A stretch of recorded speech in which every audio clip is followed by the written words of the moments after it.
¿Qué pasaría si te dijera que hay una forma de prevenir las arrugas? Pues tenemos los neuromoduladores, el Botox, que es una sustancia sumamente noble que nos encanta y lo que hace es relajar esos músculos que están en constante movimiento. Y no te congelamos, simplemente le estamos dando una sustancia ahí, unos puntitos a esos músculos para que no estén en movimientos constantes. ¿Qué duración tiene? De 4 a 6 meses.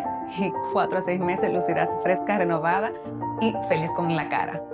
Bueno, feliz contigo misma, que es lo que estamos buscando. Neuromodular no es cambiar tu rostro, es simplemente buscar que luzcas fresca y renovada, lista para tomar el cambio.